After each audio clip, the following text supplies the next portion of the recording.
আজকে আমরা আছি ঠাকুরগাঁও সদর উপজেলা ১৯ নং বেগুনবাড়ি রাজাপুকুরে আছি হরিবাসর মন্দিরে। আমরা সব সনাতনী হিন্দু ভাইদের সাথে আমরা কথা বলতেছি। আমরা আসন্ন নির্বাচন, সামনে যে নির্বাচন, আমাদের এই ঠাকুরগাঁও সূর্য সন্তান, ঠাকুরগাঁয়ের অহংকার, ঠাকুরগাঁওকে যে গোটা পৃথিবীতে সম্মানিত করেছেন, আমরা মির্জা ফখরুল ইসলাম আলমগীরের পক্ষ থেকে আপনাদেরকে সবাইকে আদাব ও নমস্কার। কেমন আছেন আপনারা? আছে ভালো। এই এলাকার মানুষ কেমন আছি দাদা? আমাদের এই আসন থেকে ভোট কে করবেন? সবাই করিব আর কে ভোটে দাঁড়াইছে আমাদের এই আসন থেকে হচ্ছে আপনারা চেনেন? মানে কেমন মানুষ? আপনাকে দেখছেন তাকে? আপনাদের এদিকে আসেন। হ্যাঁ, আপনারা জানেন তো এই পাশে রাস্তাটা উনি করেছে। আর সামনে সংসদ নির্বাচন। বাংলাদেশের রাজনীতিতে এরকম একজন গুণী মানুষ, সম্মানী লোকের বাড়ি আমাদের ঠাকুরগাঁও জেলা। উনি নিজে বলেছেন ওনার বয়স হয়েছে, এটা ওনার জীবনের শেষ নির্বাচন। এটা শুনছেন আপনারা? এখানেও বয়োজ্যেষ্ঠ অনেক বাবার বয়সী মুরব্বীরা আছেন, দাদারা আছেন। ওনার মতো একটা মানুষকে আমরা কেন ভোট দিব? কি কারণে ভোট দিব? আপনারা জানেন যে আমাদের তারেক রহমান সাহেব, দেশনেত্রী বেগম খালেদা জিয়া এবং মির্জা ফখরুল ইসলাম আলমগীর সাহেব ৩১ দফা একটা দিয়েছেন। ৩১ দফা রাষ্ট্র অবকাঠামো সংস্কার একটা দিয়েছে। আমরা যেটা মনে করি, প্রত্যেক বাড়িতে একটা করে ফার্মার্স, কৃষক যারা আছেন তারা একটা করে ফার্মার্স কার্ড পাবেন। বিএনপি ক্ষমতায় আসলে একটা করে ফার্মার্স কার্ড, যে smart card, voter ID card দেখেন না, এরপর একটা কার্ড দিবে আপনাদের।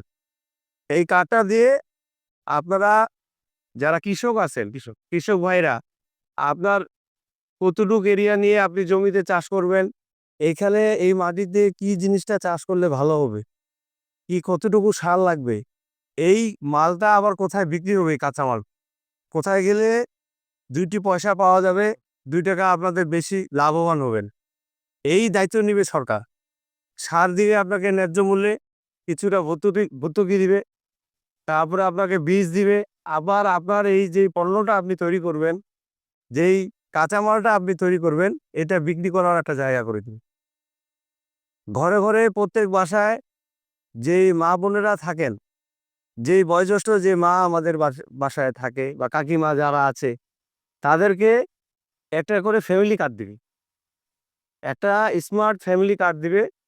এই কার্ড দিয়ে আপনারা রেশন পাবেন, বাচ্চাদের কোথাও ভর্তি সত্যি হইতে গেলে কিছু ভর্তুকি পাবেন, রেলে করে ঢাকা যাবেন, বাসে গাড়ি ঘোড়া চলতে গেলে, হাসপাতালে চিকিৎসা করতে গেলে, সব জায়গায়তে আপনার এই কার্ডটাতে একটা সাশ্রয়ী পাবেন। আমরা যখন হেলথ কার্ড, যেরকম আমরা হাসপাতালে যাব, আমরা চিকিৎসা নিব, চিকিৎসাতে সাশ্রয়ী কিছু হলো, এবং যে টেস্টটা করবে এটা রাষ্ট্রের একটা ভর্তুকি থাকবে আপনাদের এই কার্ডে। তাহলে আমরা কি বুঝলাম?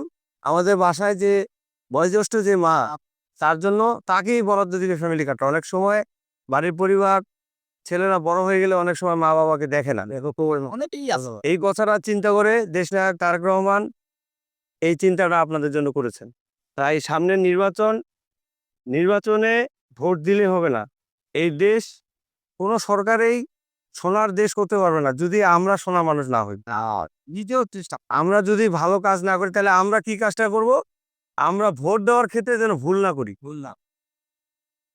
ভোটটা দেওয়ার ক্ষেত্রে আমরা যেন ভুল না করি।